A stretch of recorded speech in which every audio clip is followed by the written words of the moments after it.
Fun times. Okay, friends, here we go. Back to the riveting topic of qualitative research. I can get my PowerPoint to open up.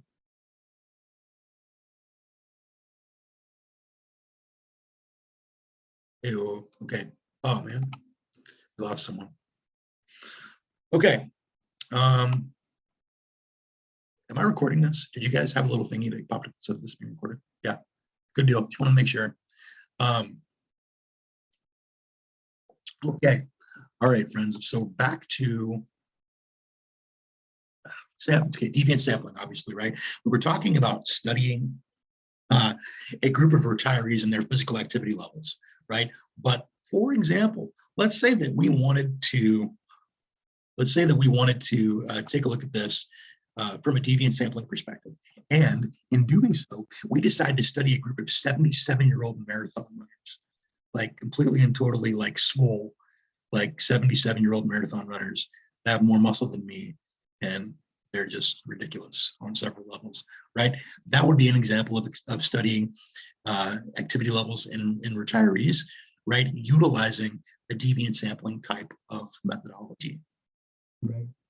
Snowball sampling, okay? This one is probably the most fun and potentially something that would potentially take a college campus by storm, right?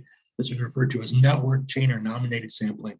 That's used when researchers obviously rely on participants to recruit other members, right? So if I had, for example, Lucas in my study, and we were talking about level of enjoyment and research methods in combating depression, right? Because of this class. That was a joke. But ultimately, right, nobody smiles for that. But if we were talking about that, right, and Lucas and I said, okay, hey, Lucas, I want you to go out and find 15 more of your friends to come in and talk about this class, or talk about experiences in this class and psychosocial concerns related to potentially this course, right? He would go out and find his friends and say, hey guys, you should come participate in the study with me, right? And ultimately, if we visualize the snowball, here's Lucas at the top of the hill, he finds a friend and they find friends and they find friends, and then we have this giant snowball of people and data, and it's amazing, right? So that is snowball sampling, okay? All right, sample size though, all right? What guides sample size in a qualitative study, right? If you remember, we talked about this last week. Our goal, right, in qualitative methods, right, is to achieve what's called data saturation, right? And if we remember correctly, what that is data saturation is when our data starts to sound the same. When we are getting the same story from people, it becomes redundant, right? That is how we know that we have captured the essence of a problem in qualitative methods, okay? And obviously, so making sure that we have an appropriate sample size will definitely help us in that regard. But the other thing that it will do is also in the data analysis step of qualitative research will actually allow researchers to agree on the quality of the data, right? Based on the sample size, based on the level of data saturation, and those types of things. Does the concept of data saturation make sense to you guys? I mean, that seems like it's kind of intuitive, right? Yeah. Yeah. Okay. Okay. All right. You guys doing okay? I feel like it's that fatalistic time of the semester when everybody just wants to crawl into a hole. But okay. Well, you can do it. Only like another week and a half left. All right, guys, getting down to the end here. Semi-structured interview. Okay, really important. So when we're interviewing our participants, right, we want to set the stage first and foremost, right? We want to try to provide the person being interviewed with a framework for the study. It's really important, obviously, to build a relationship. And this is super important too. In the study that I did a few years ago, it was really important to let the student athletes that I was working with know that this interview that they were doing with me was going to have no impact or bearing, right, on their participation status in athletics, right?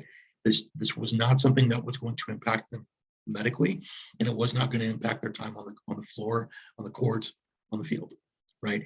And what that did was it put them at ease and let them know that they could share information with me, right? So it's really important to make sure that you're asking questions that really address the excuse me, the focus of your research. That address the focus of your research, right? But that you also have appropriate follow-up questions also obviously ready as well, right? And it's important to utilize those follow-up questions, doing something that we call probing, right? And what that is essentially trying to draw further meaning from the statement of a participant, right? Trying to find further meaning and further explanation of their words. And so we do that by asking follow-up questions, and that is called probing. Obviously, after the interview is over, it's extremely important to let the participant know what's going to happen next, right? So telling them, okay, look, we're going to go through this interview, and we're going to start kind of developing codes and those types of things. And I may call you back in to look over the transcript that I produce to make sure that it is actually representative of what you were trying to convey, right? And that's called a member check. We're going to talk about that next Tuesday. Okay, really important to say thank you, obviously, to your participants because they're giving you your time, right? But obviously, one of the most important components of a semi-structured interview is to also have an interview guide that's going to list the questions that you're going to ask. So you're going to have those questions listed out for the participant ahead of time, and that's going to guide you throughout the process. Really important, too, that when you're asking those questions, to make sure that they are open-ended, right? So instead of saying, instead of asking someone something closed-ended like, do you like, what do you like pepperoni pizza? Yes or no, right? That's a yes or no question, right? Maybe asking another question like, if you can make the perfect pizza for yourself, because everybody likes pizza, it's the way it's amazing. How would you do that? What would you, what would that be like for you? And then you would explain it, right? So obviously making sure those are open-ended, right? So what about if you're observing them, okay? What about if you're in the formatting? I got screwed up on this last slide, I apologize. But what if you're an observer, okay? Very important, because we talked about Jane Goodall last time, and her doing field observations. So if we look at that example, right, Jane Goodall first started with more of a general type of view on that population of primates, on that population of gorillas that she was observing, and then started to make specific conclusions about that data in itself, right? So, for example, there are different ways that an observer can be an observer and participate in the data collection process. Okay, they can simply sit back and watch what is happening in front of them. They can be a strict observer. Okay, alternatively, they can be a partial observer, meaning that maybe they are observing only maybe certain events within that environment, or perhaps they're actually actively participating in parts of the environment, right?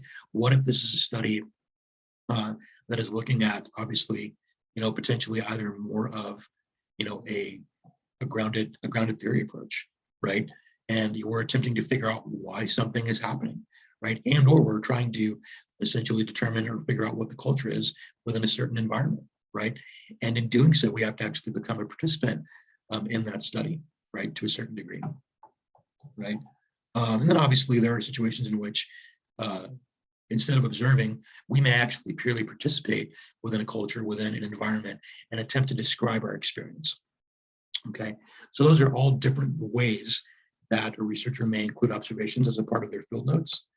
And those are all different ways that data gets collected, right? So obviously, next Tuesday, we'll get into the final lecture in this class when I'm talking about data analysis, basically, within qualitative methods, okay?